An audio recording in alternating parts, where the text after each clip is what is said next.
Okay, let's start again. In the previous two lectures in this series, I've looked at the way in which fashionable dress became a cipher for the qualities associated with modern urban life in the middle decades of the 19th century.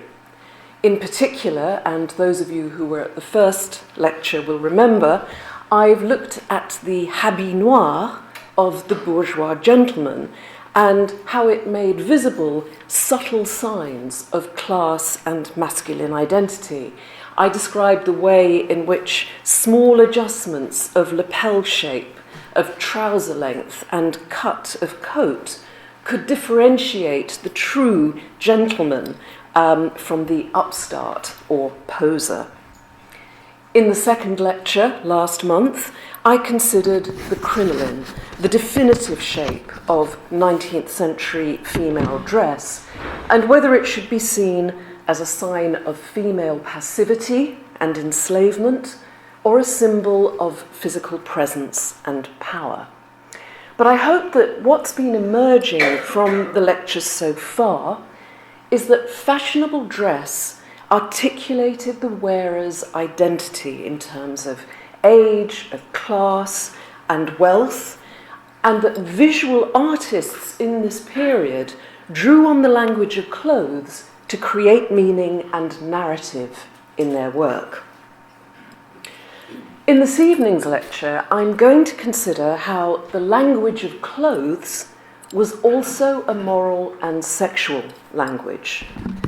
By looking at the representations of women's dress in paintings and prints produced in France and Britain in the middle decades of the 19th century, I'll argue that dress and appearance were the most stable elements in defining female respectability or non-respectability, and that audiences were familiar with these signs and in most cases were quick to read elements of clothing and physical appearance in terms of moral significance. And I'm actually going to try and turn all of you into a Victorian audience by the end of this lecture and make sure that you too are able to read these signs.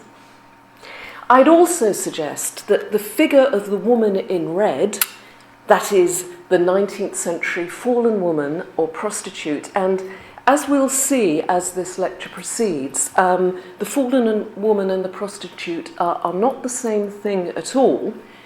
This figure was treated so often and became so fixed and stable that even today we've inherited a sort of mythic figure of the Victorian prostitute. The figure of the bedraggled and tragic streetwalker is an all too familiar stereotype in recent film and television. And see, for example, I mean, this is just a publicity still for the rather interesting programme on BBC One, Ripper Street. I don't know how many of you saw that. But look at the figures of the brothel keeper, Susan, on the left, and the prostitute, Rose, on the right, and more especially the two women in the background over Rose's shoulder.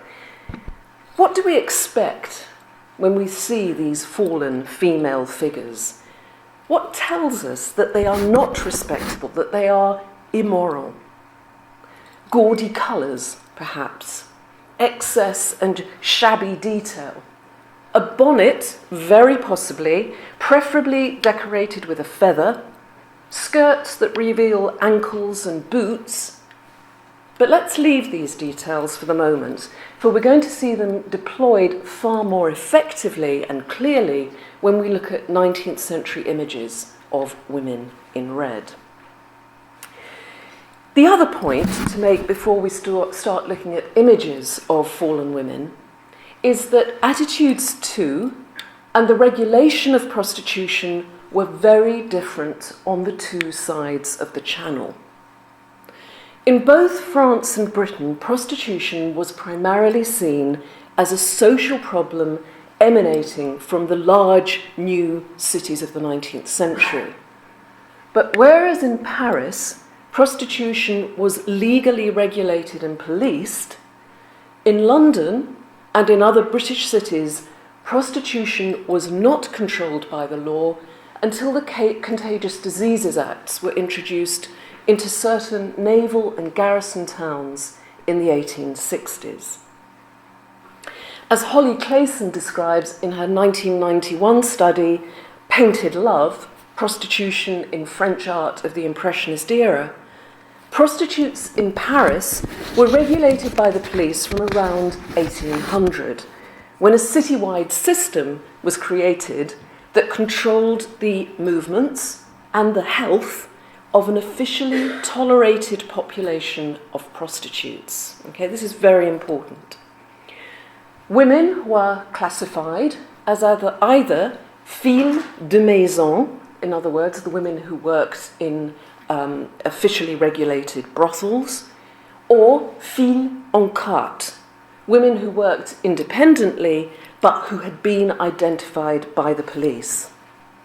And once a woman was arrested for an act of prostitution, she was placed permanently on the police register and was required to attend sanitary inspections.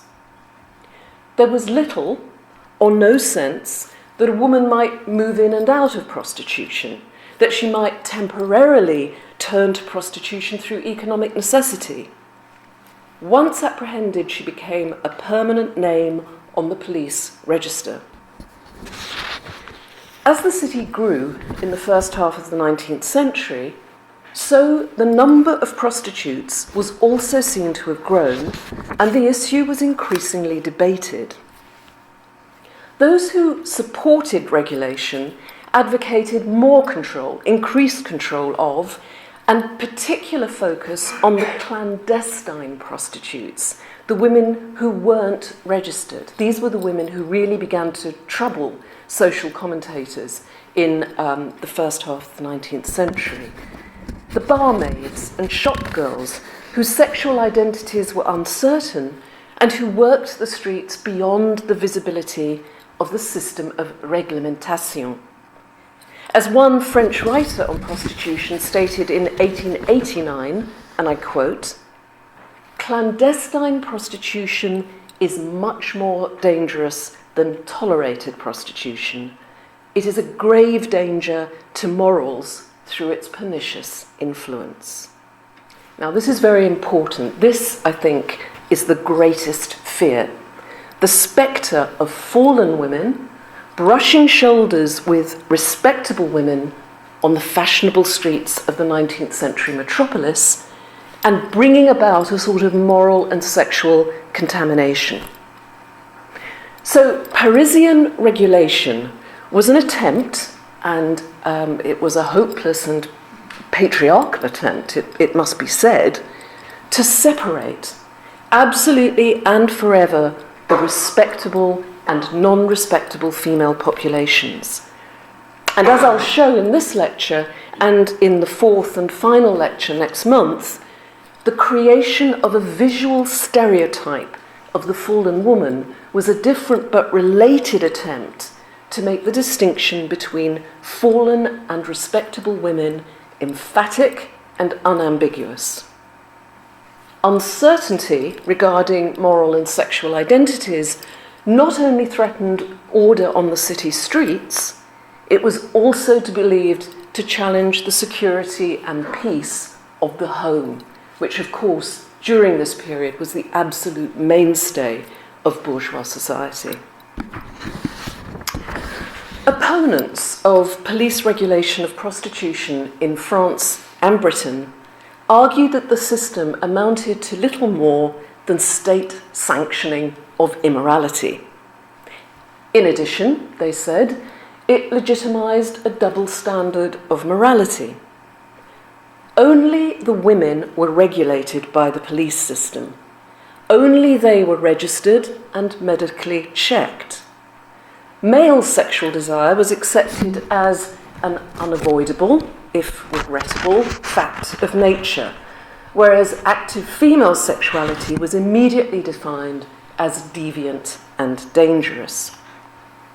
Even when the Contagious Diseases Acts were introduced to England in the 1860s to try and reduce the spread of venereal diseases amongst the soldiers and sailors of the empire, the fact that only women were subject to compulsory sanitary inspection made the law look naive and ineffective. So, to summarise the key points that I've made so far. Prostitution in the 19th century was regarded as one of, if not the key issue of social concern.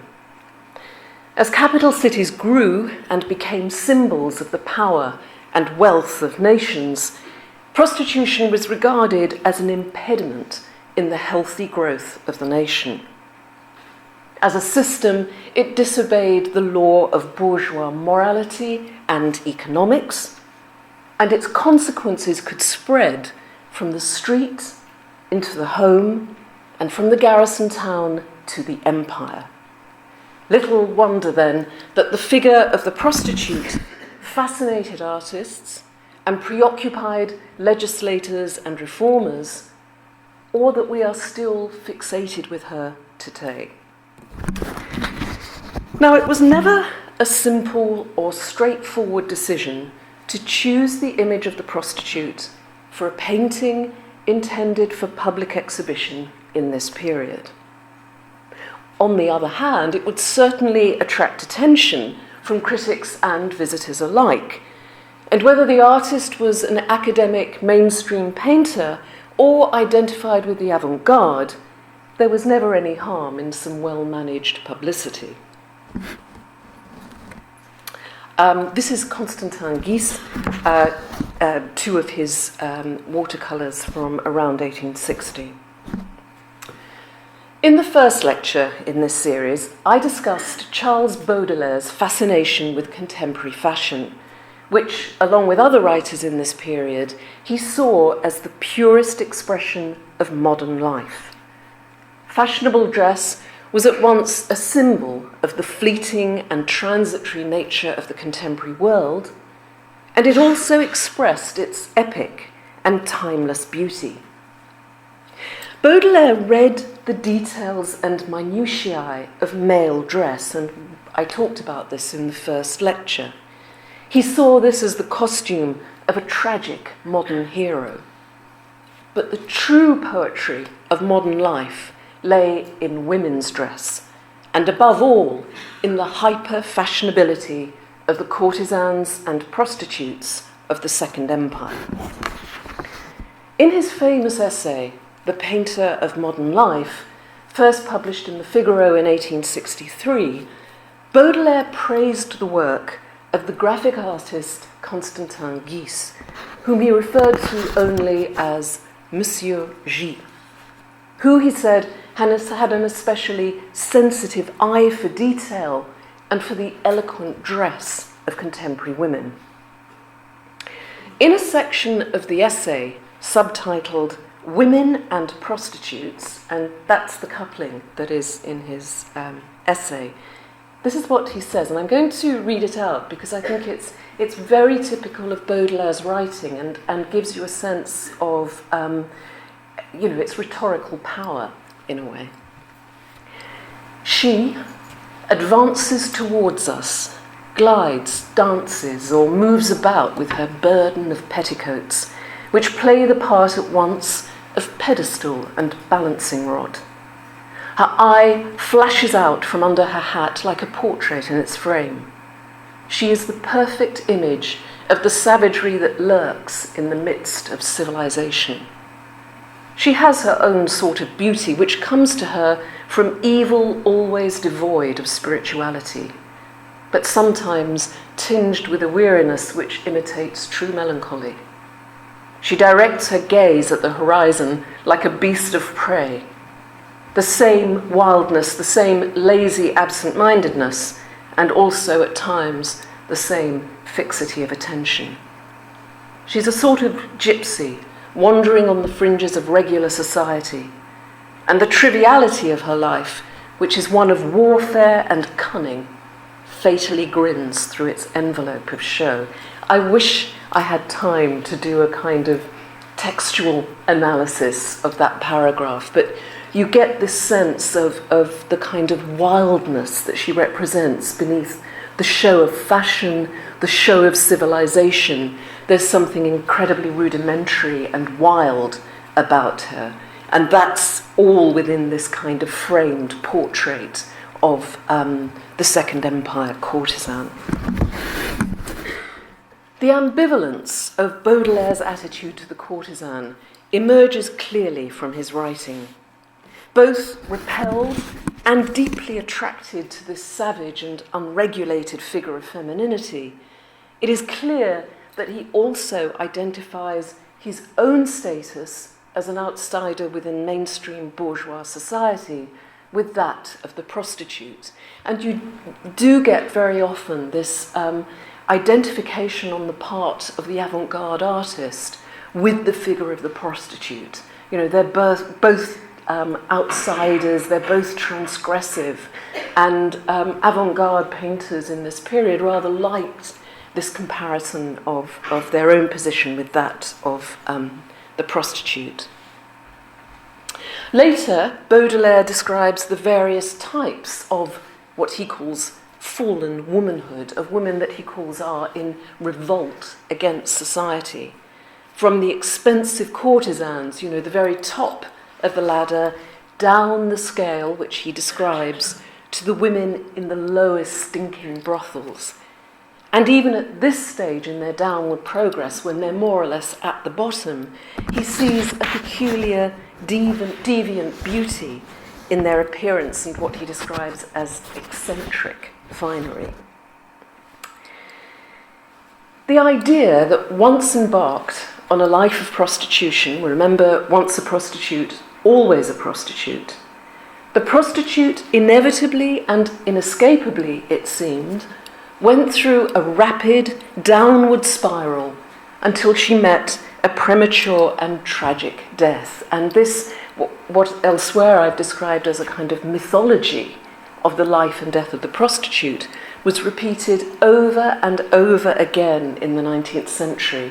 I'm sure if any of you here are readers of 19th century novels or poetry, you'll actually be able to call to mind examples of this myth. It was repeated in texts and images, novels and paintings, poems and illustrations, sermons and medical reports. It's you know, almost within every form and medium of 19th century culture. In the same way that French police never removed a woman's name from their register of prostitutes, so it seemed that the dominant myth of the fallen woman was that once a prostitute, always a prostitute, and that the fate of the prostitute was always despairing and tragic. There are very few examples of women who escape from this spiral or who have happy ending. Even Émile Zola, in his realist novel about a Second Empire courtesan, Nana, which some of you may have read. Sorry, have I? Is that okay? Concludes with her being rejected by her wealthy lover and her beauty corroded by what isn't actually named, but what we assume are the final stages of syphilis.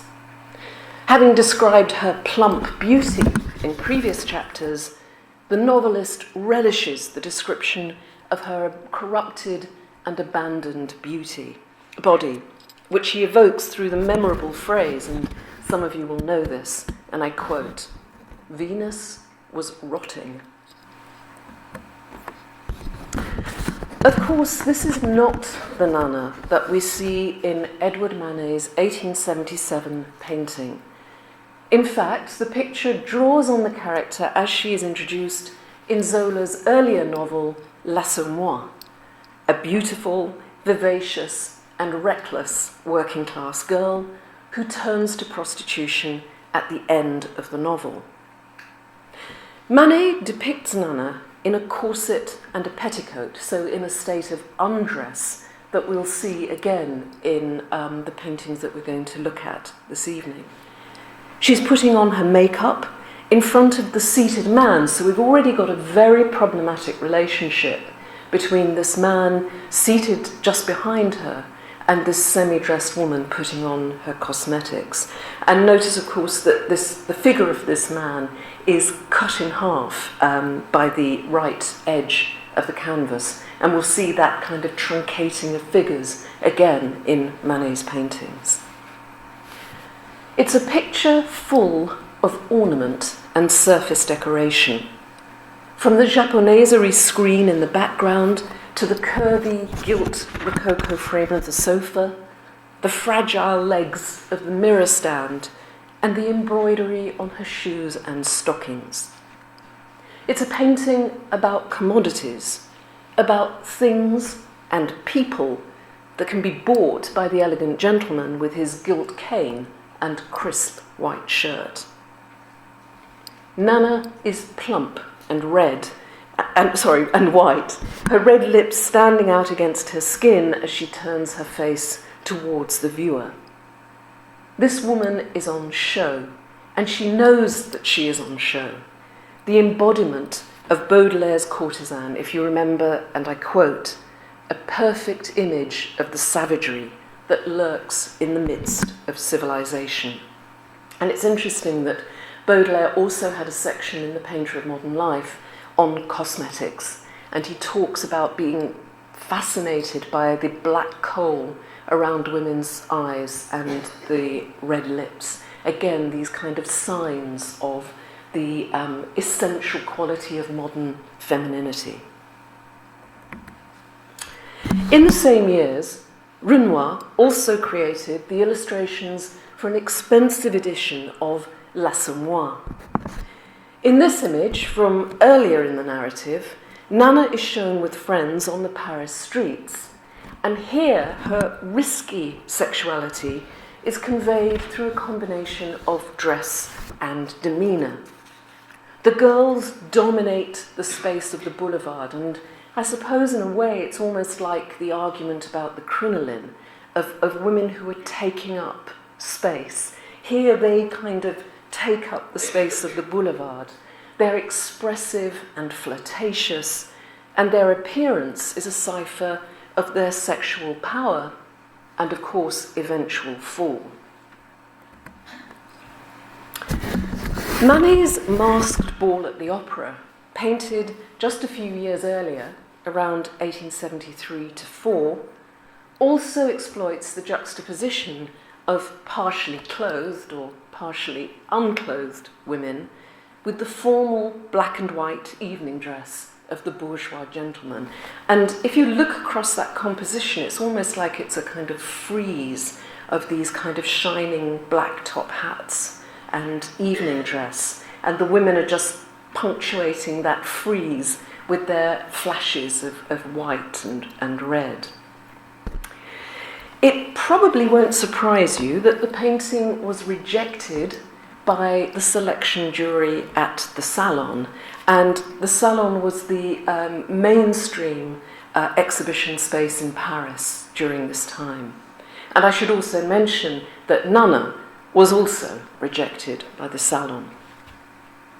This is a challenging image at nearly every level. The colour scheme is very dark. What I've just described, this frieze of black tones, it's very unusual.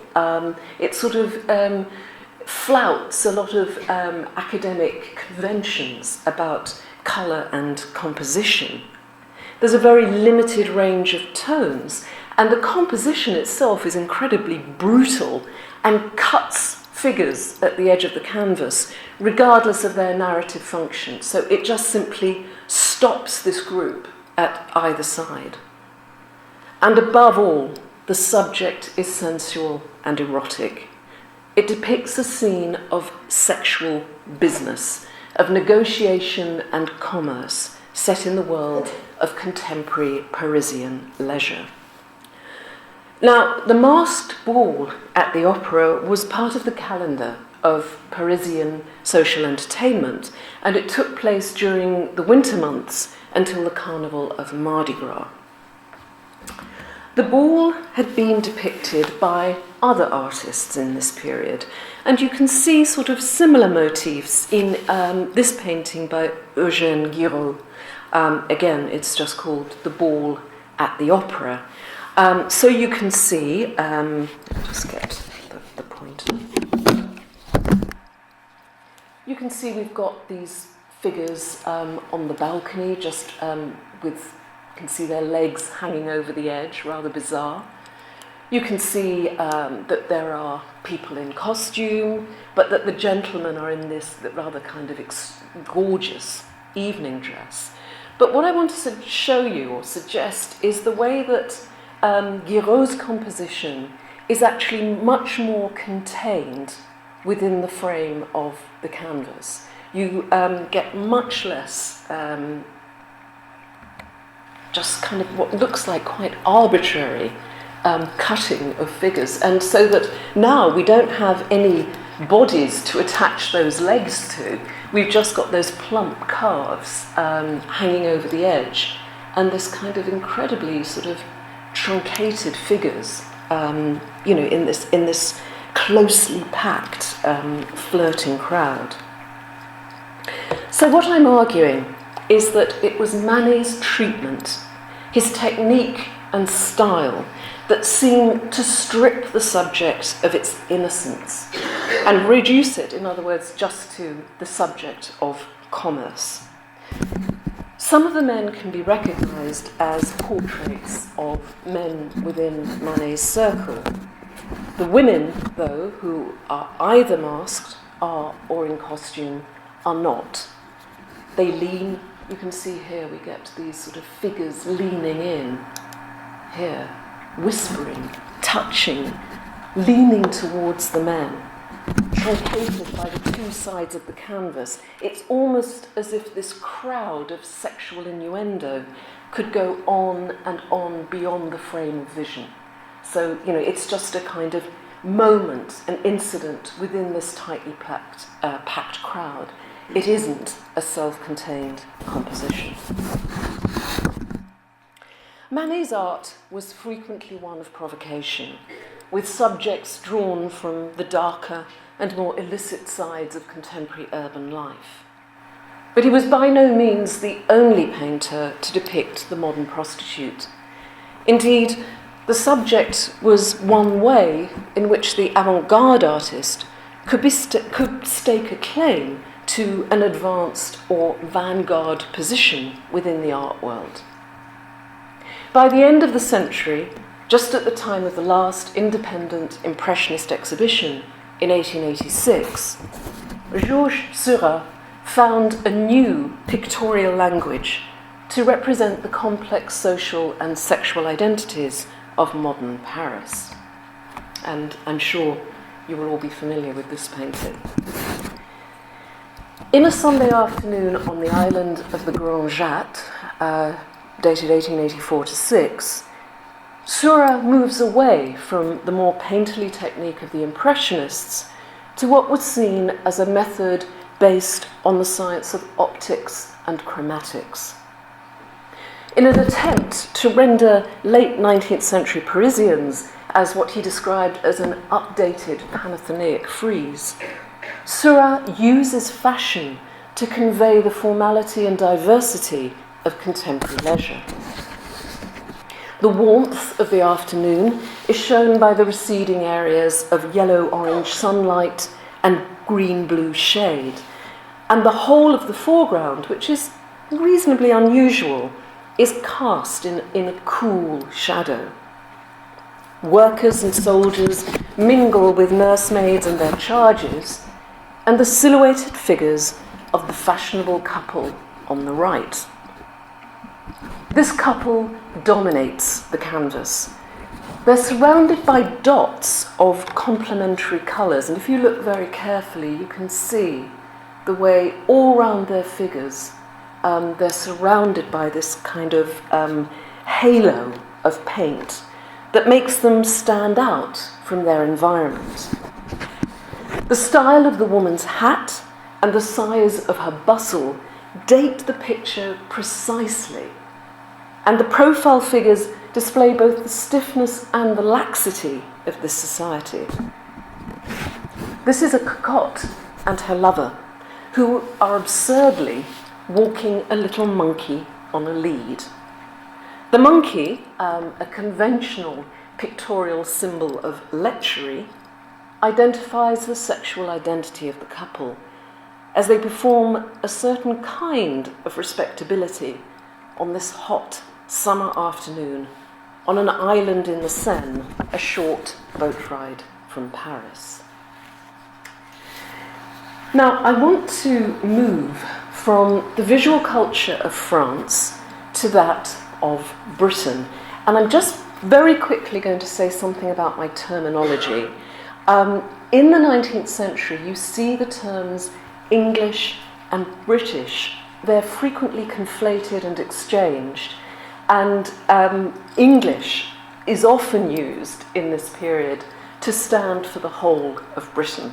So please be aware of that when I'm talking about national schools of art. There is this conflation of English and British. Now, in making this move from French art to British art, I am very fearful, as someone who's spent most of my career writing about 19th century British art, of making British art look second-rate, or even worse, of falling into stereotypes of the prudish and hypocritical Victorians. So I want to contextualise my comments by emphasising the different aims and methods of high art in Britain and in France in the mid-19th century. Both countries continued to be dominated by official academies of art, and in both there were artists who either conformed to the values of academic art, or who attempted to find a different pictorial language. British art, though, was haunted by an inferiority complex. Compared to other European countries, the Royal Academy of Art was established rather late, in 1768, and artistic leaders feared that British art and design were really second-rate compared to French and German, and that unless a distinctive national school of art could be encouraged, the country would look like a Philistine trading nation without a cultural identity, good at trade but bad at everything else. As the 19th century progressed, some writers and cultural commentators began to argue that the kind of art that characterised the British school and that set it apart from other European schools of art was that based on the art of Hogarth. And this is Hogarth's first plate from the Harlot's Progress, 1732. It took its subjects from modern life. It was narrative and anecdotal, and it was moral and didactic, and thus fulfilled the lofty ambitions of history painting. And it should also be said that it was argued in this period that this sort of modern moral painting, as it was sometimes called, reflected the high moral standards of the nation, and that it was therefore superior to French painting, which seemed to love du bel entendre, that it was a kind of art suited to the morality and social order of 19th century Britain. It also had a strong national tradition, and although some of the bawdier elements of Hogarth's art were regretted, these writers were happy to call him the father of this British school of art. So there was a credible route for a painter of modern life in the mid-19th century to choose the subject of the woman in red, the prostitute. But it was always a gamble, and it involved negotiating different expectations of what art was and what it should and should not do.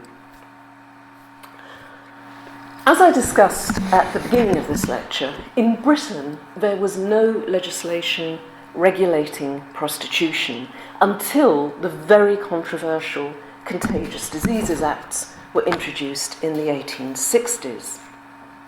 Nevertheless, from around the 1840s at least, and probably earlier, prostitution was one of the major issues of public concern and was usually referred to in this period as the great social evil.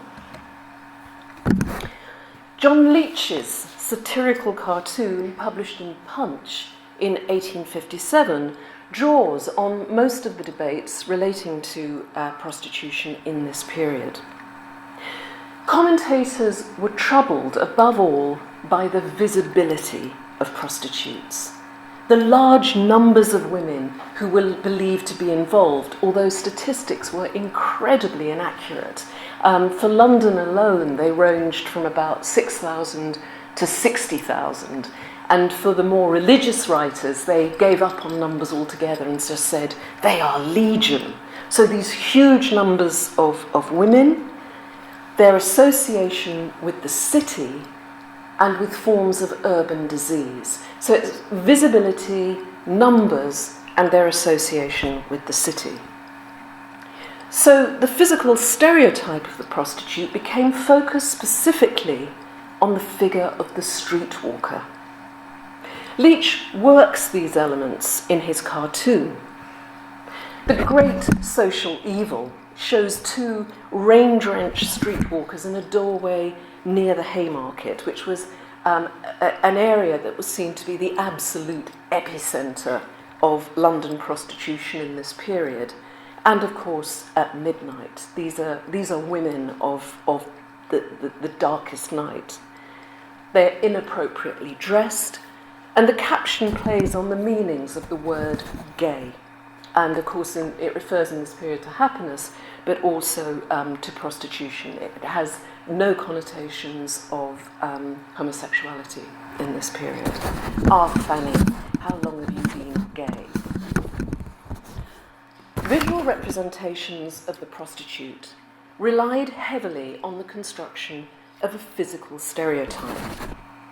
Furthermore, since an individual's physical appearance was believed to be a reflection of his or her mental and moral condition, so the outward appearance of the prostitute was understood to be a manifestation of her deviancy and immorality.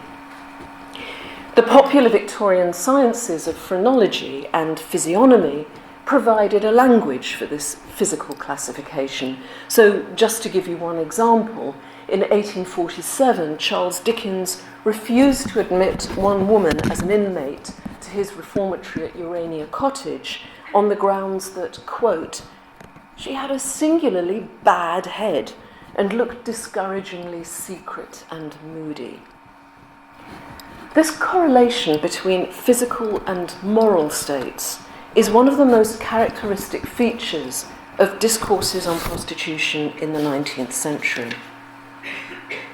In 1840, the medic William Tate published his book Magdalenism, which was based on his observation as a doctor of prostitutes in the Lock Hospital in Edinburgh. And again, I'm going to read the first extract to give you a sense of the kind of writing. This is a medical text, okay? Bear that in mind. So this is what he's observed. Her once free and smiling countenance, which bespoke the inward purity of her mind, is now distorted with the workings of her vile and corrupted affections. The effects of sin are not more plainly and fearfully displayed on any class of human beings than on fallen and decayed prostitutes. It may be stated generally that in less than 1 year from the commencement of their wicked career, prostitutes bear evident marks of their approaching decay, and that in the course of 3 years, very few can be recognised by their old acquaintances if they are so fortunate as to survive that period. So, Tate traces the shift from virtue to vice through the transformation in the woman's appearance. Indeed, Venus is rotting. The fall from virtue is registered in terms of a shift from natural simplicity to showy detail, as sin literally breaks out onto the surface of the body. As the city missionary, now this is the second extract, and although you may not be able to tell the difference, this is from a religious evangelical writer. The first one was medical. This is the second one. As William Logan confirmed, for the sweet ringing laugh, the wild shriek of mirth, or the breast-shattering cough of consumption, for the simple dress, the tawdry rags of what was once a fashionable dishabille, won by the wages and torn to tatters in the service of sin. The stereotype encapsulated the myth of the downward progress of the prostitute by emphasizing the prostitute's faded looks, her painted face, and her gaudy, seedy clothes. She was located within the myth. Her appearance signified that she'd seen better times and was on the inevitable path towards a miserable and early grave. Artists drew on and reinforced the physical stereotype of the streetwalker throughout the 19th century. In a series of prints published in 1847-8, and primarily intended as a tract against alcohol, George Cruikshank depicted the consequences of alcoholism on a respectable home and family. The bottle and its sequence, The Drunkard's Children, trace as one theme the daughter of the alcoholic. And the figure that I'm talking about is this one here.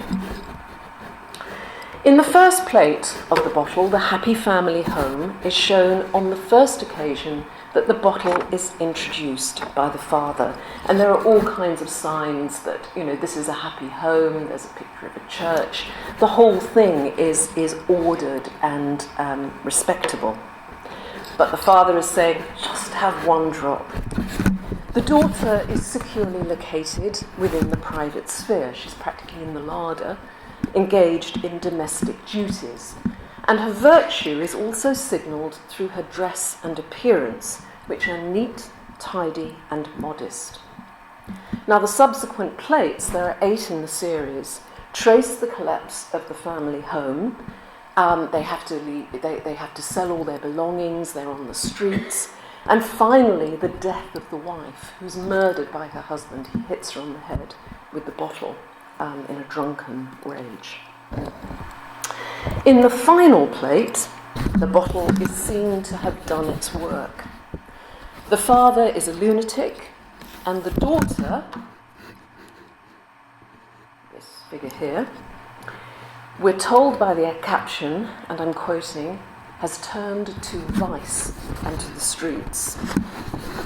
The fall from virtue, and I hope you're now becoming a Victorian audience and you're beginning to read these signs. The fall from virtue is signified in the girl's clothes. Instead of the plain dress and apron seen in the first plate, she now wears a boldly contrasting outfit, short skirt, kid boots, and feathered bonnet, all components of the physical stereotype of the prostitute. Now, this caption, vice into the streets, was obviously a bit too strong for some audiences because there is a Baudelarized, cleaned up version of that final plate. And I apologise for the quality of the reproduction, but I think you will be able to see the difference. So, I'm talking about this figure. The wording of the caption is altered to, the bottle has done its work, the boy and girl left destitute and thrown on the streets. This cleaning up of the narrative is shown in the plate through changes in the girl's clothes. The skirt is lengthened, the style and tone are modified, the bonnet is simplified, the feathers removed. It's all of those, we can sort of see an undoing of that stereotype. In the second series, The Drunkard's Children, Cruikshank continues the narrative of the daughter's downward progress through gin shops and low dancing rooms. And if you're not familiar with this series and you're interested in the Victorian period, do have a look at them because they're wonderful images of Victorian low life. So this is one of the plates on her downward progress. There she is. Until, in the final plate, Cruikshank shows us the girl's end. The caption to the plate reads, "The poor girl, homeless, friendless, deserted, destitute, and gin mad, commits self-murder." And she throws herself from a bridge into the River Thames. There's a lot more that I can say about these plates, but I have to move on so that I can show you all the images that I want to. As you begin to look more at Victorian visual culture, you realise how often these motifs and themes are repeated. This is one of a series of plates, sort of compare and contrast, published around 1850 and called Contrasts. This is As I Was and As I Am. And you can see the respectable woman, very demurely dressed, paying money into an alms box in her church. As I Am, there is that physical stereotype, the short skirt that shows her stockings and the tops of her boots, the sort of contrasting patterned outfit. And this time, she's paying, of course, to get into what we can see as the Holborn Assembly Rooms, which was a place associated with prostitution in this period. And this is almost the next one in the series, In Luck and Out of Luck. And we can see what's happening here is that the prostitute is moving down that inevitable downward spiral, so that we have the prostitute, clearly recognisable, going into the Argyle Rooms, another night house. But in the next one, her clothes are kind of parcelled up and she's going into a pawnbroker. And the image of the park in the background suggests that she's really, very near the bottom of this spiral. The women, park women, were seen to be ones that might have some disfigurement from syphilis and therefore would only work in the dark spaces of the parks. So there we have As I Was and As I Am, In Luck and Out of Luck. And from a journal, sort of humorous journal banned by W.H. Smith and Sons from 1871, The Day's Doings, a social contrast. Up in the world, down on her luck. There she is, a pretty horsebreaker riding in Rotten Row. And then the streetwalker, straight from John Leach, The Great Social Evil, inappropriately dressed, splattered by rain and mud, excuse me, and rather than someone lifting their hat, they're now rejecting her. This pictorial language wasn't just used by graphic artists, it was also used by painters, creating works intended for public exhibition. If any English artist in the middle of the 19th century had a claim to inherit the mantle of Hogarth, it was William Powell Frith. Frith had an exceptional skill in composing large groups of figures into ordered and visually legible modern life subjects. His panoramas of Ramsgate Sands, Derby Day, Paddington Station were hugely successful and won him royal patronage and a very considerable fortune. In 1862, he was working on a series of paintings called The Times of Day. In fact, it was a deliberate updating of Hogarth's series, The Times of Day. And although he never completed them, because he was invited instead to work on the official commemorative group portrait of the marriage of the Prince of Wales, the preparatory sketches give us a good idea of what they might have looked like. So this is The Times of Day 1, Morning, Covent Garden. Now, in each of the three scenes of morning, noon, and night, Frith chooses a location in London that is associated with prostitution at that particular time of day. And I do not believe that is an accident. I think that is a strategy on his part. So here you can see the moment at the time of day when the revellers are still coming home from being out all night, but the workers are also beginning to gather in the market area of London. You can see in the foreground a policeman is arresting two burglars. There are homeless on the right, but then here's this figure. There is no doubt that that is a streetwalker. There she is with her bonnet, looking, sort of standing under the gas lamp that's probably just going out, short skirt, little boots, and she becomes one of this kind of population of people of London as the night ends and the morning begins. Noon in Regent Street, the times of day 2. Regent Street was the most fashionable shopping street of London in this period, and you've got this wonderful sort of pyramid composition as Frith shows you the fashionable crowd in this period.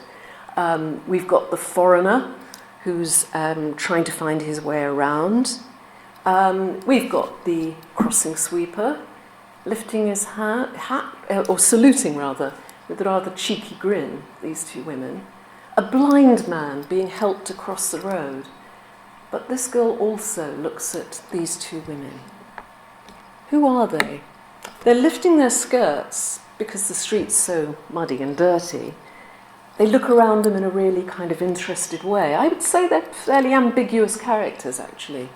And I want you to think about them if you come back or look at next month's lecture, because it's just that sort of ambiguous identity that is so interesting in this period. And then, the times of day 3, night, the Haymarket. And there we have the Haymarket, just as the theatres are closing, everyone's spilling out onto the streets, this dark area where the carriages are, the boy who's offering to get the carriages, this wonderful woman in white who's being helped on with her coat, and this woman looking at her. This is what Frith said about her in his autobiography. An overdressed and berouged woman whose general aspect plainly proclaims her unhappy position. So, I think that Frith was confident enough in the way that he had used the stereotype to say that her appearance plainly proclaims her identity. She's looking at that moment of tenderness and knowing that she will never have that. She's a Haymarket prostitute. For the young group of artists who called themselves the Pre-Raphaelite Brotherhood, British art, as represented in this period by the Royal Academy of Arts, was in a parlous state and in desperate need of reform. They advocated a return to the stylistic principles of the early Renaissance and to the serious aims of high art, and not the sort of whimsy and anecdote that prevailed at the RA. They also advocated that artists should turn to modern life for their subjects. In an article published in 1850 in their short-lived periodical called The Germ, artists were urged to seek inspiration in their own times and not in the past. And I quote, "Why to draw a sword we do not wear to aid an oppressed damsel, and not a purse that we do wear to rescue an erring one?" The theme of the fallen woman recurs with regularity in Pre-Raphaelite painting in the 1850s and 1860s. It's the subject of William Holman Hunt's The Awakening Conscience, which was exhibited at the Royal Academy to a very mixed reception in 1854. It's full of symbols and it's a complex painting to read, but it depicts a kept woman in a state of semi-undress. She's sitting with her lover, and as he plays a tune on the piano, she recognizes it as something from her childhood, innocent past. Excuse me. And so she stands up and realizes her conscience is awakened. John Ruskin imagined the inevitable consequences of her awakened conscience when he described the hem of this girl's dress, which, I quote, "The very hem of the girl's dress, which the painter has laboured so closely, thread by thread, has a story in it, if we think how soon its pure whiteness may be soiled with dust and rain, her outcast feet failing in the street."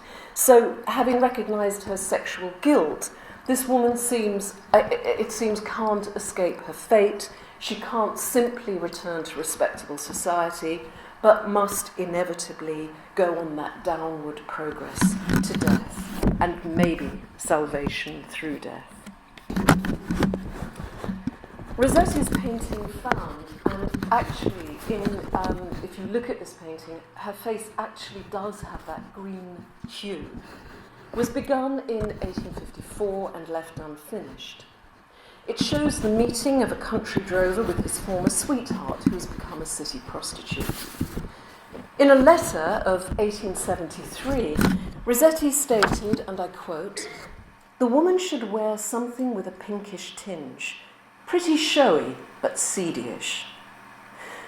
The way in which Rossetti developed this showy but seedyish appearance can be seen by examining the preparatory sketches and oil painting. So on the left, we've got the finished drawing, dated 1853, and on the right, the oil painting. And you can see the way that the shawl is changed from plain black to a pale patterned mantle with this sort of bedraggled silk fringing. And the material of the dress is altered from white to the rose pattern with gathering at the sleeves and neck. So it's through a shift from simplicity and plainness to pattern and showy detail and texture, the faded finery and seedy gaiety of the prostitute is signified. The physical stereotype of the prostitute sharpened the ideological boundaries between the pure and the fallen. As it was repeated across all forms of culture and recognised by its audiences, it was possible to believe that non-respectable women could be recognised and set apart from the respectable, that you could, with certainty, tell the difference between the honest woman and the fallen woman. The belief in visible difference, based on the language of clothes, was an ideological necessity. And yet, there were regular instances of mistaken identity. In her wonderful book, Prostitution in Victorian Society, the historian Judith Wolkowitz cites a number of examples of wrongful arrests based on the police misinterpreting a woman's appearance. As one judge summed up in a case in 1872, and I quote, "It so happens nowadays there are such peculiarities in dressing, even by persons of good character, that it would be difficult to draw the line." These errors occur frequently enough for the subject to become the butt of jokes. A woman in a street is approached by an evangelical clergyman who, believing her to be a prostitute, tries to reclaim her. She rejects his attempts and assures him, "I'm not a social evil, I'm only waiting for a bus." By the 1870s, the lines of respectability were becoming blurred. Clothes couldn't be relied upon to identify a woman's sexual morality. Femininity was changing, and the prostitute, it seemed, couldn't be distinguished from respectable society. And this is going to be the subject of the final lecture next month. Thank you very much.